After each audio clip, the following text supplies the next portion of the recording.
Hey everyone, welcome to Reddit Readout. Today we are checking out True Off My Chest. Story 1. I hate the medical system. I am so frustrated with how poor America's medical system is. This is a rant, but I need to get this off my chest because I'm surrounded by toxic positivity. I fell and broke my greater tuberosity in early July. I went to the ER and the ER doc determined based on the X-ray that I didn't have a broken bone and no tissue damage, and they told me that I most likely popped it in and out of the socket and so it's just sore.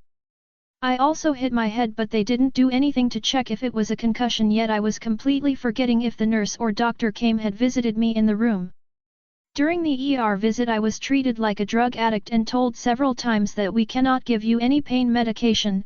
Fine, but why is everyone telling me this when I wasn't even asking for it? I even brought my own ibuprofen so they couldn't charge me for it. I fell after doing housework all day and went straight to the ER. Did I look homeless?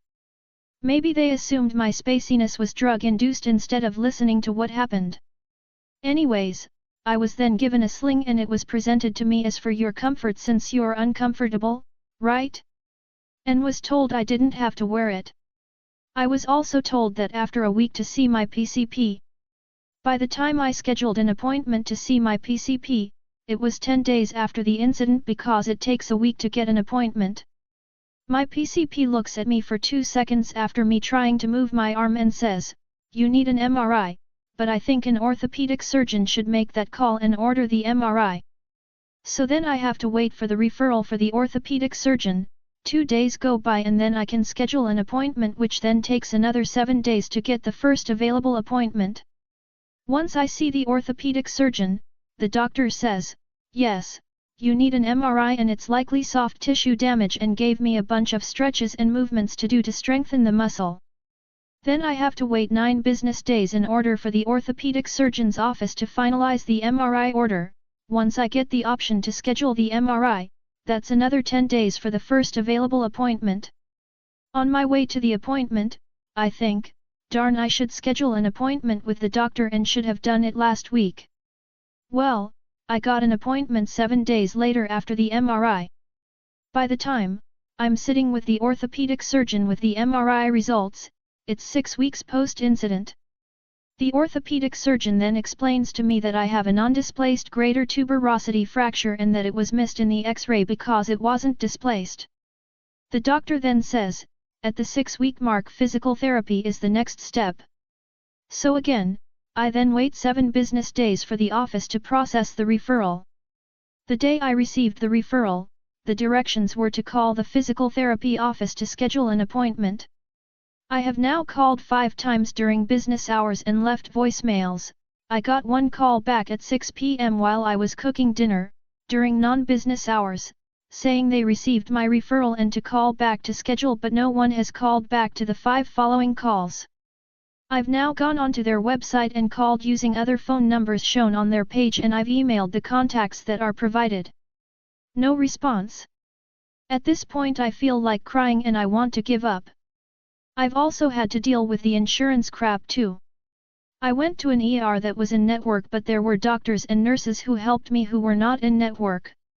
The medical carrier for the out-of-network doctors and nurses at the in-network hospital sent me a $700 bill for their services. My insurance denied the claim and said I had to pay for it on top of the deductible. I spent 6 hours, during business hours, to fight this and it worked, but I'm just exhausted. Am I supposed to stop and interview anyone who talks to me in the ER during an emergency situation to see if they're in network while I'm at an in-network hospital? Meanwhile, my husband had a back muscle spasm, and his doctor prescribed steroids, muscle relaxers, and physical therapy, and he's glided through the system in 2 weeks. Story 2.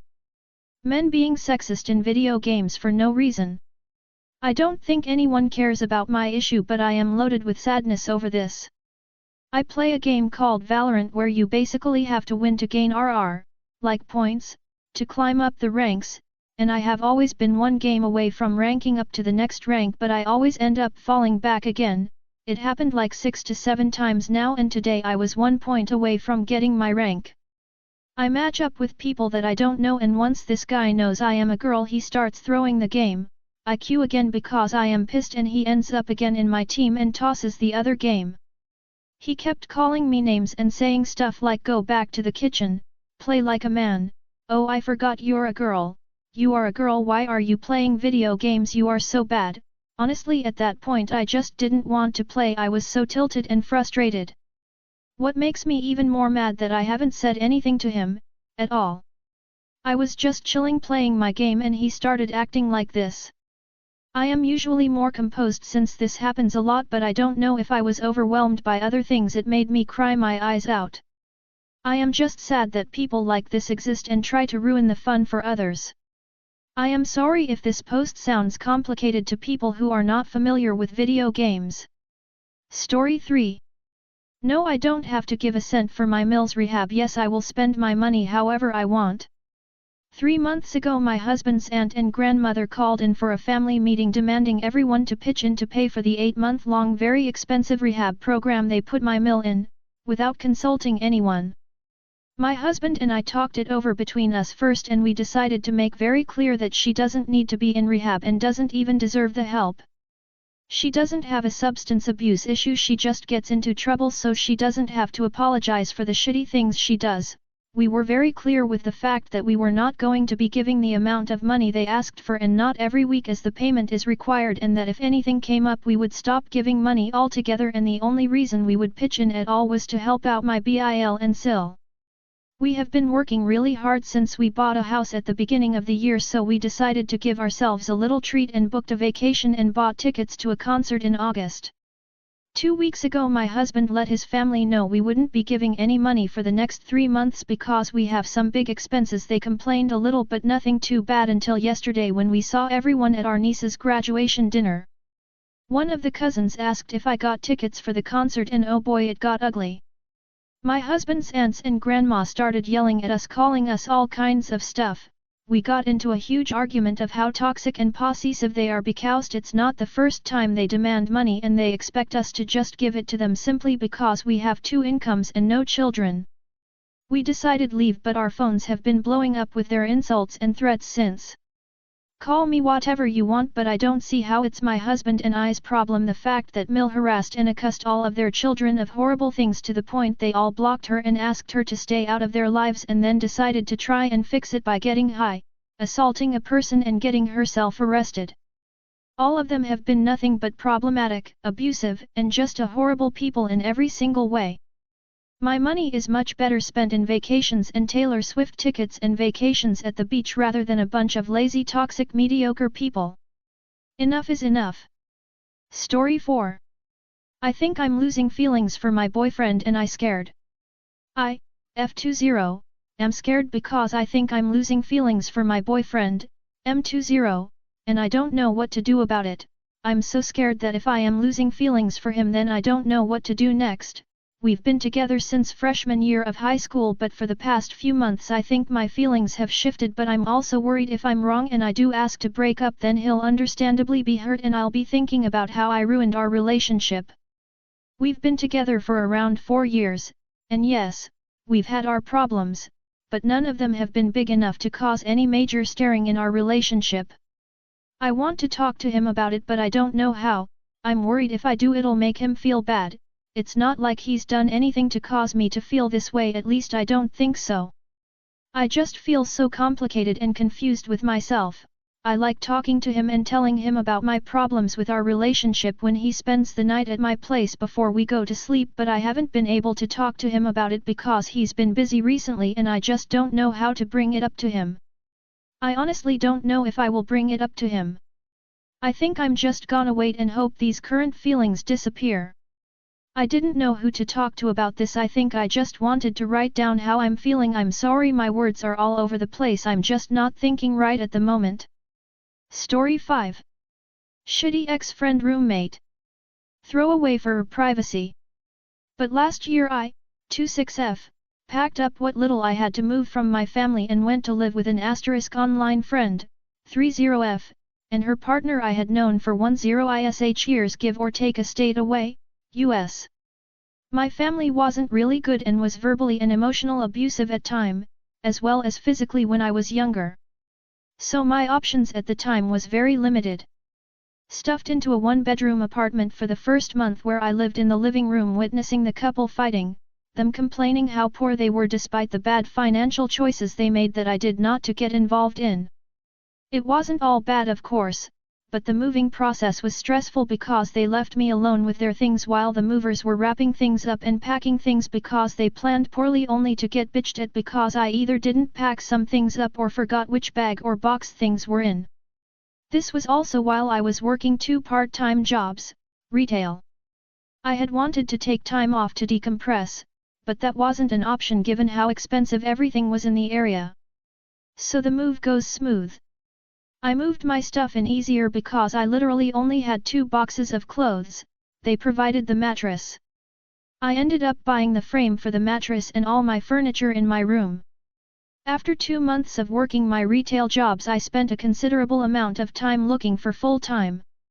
A job that was good for me and paid well. But during this time I noticed that my friend's attitude changed toward me. The manner of speaking was almost infantilizing. Not extremely. But more motherly? And not in a good way? Not sure how to describe it honestly. But it wasn't friendly really. Like I couldn't talk to her about my interests, she was never interested or cared, and I tried not to let it bother me. She never invited me out anywhere, even when her husband was busy. I always had to initiate hanging out because she never wanted to anything with me. It made my effort feel useless and I didn't feel like I was wanted.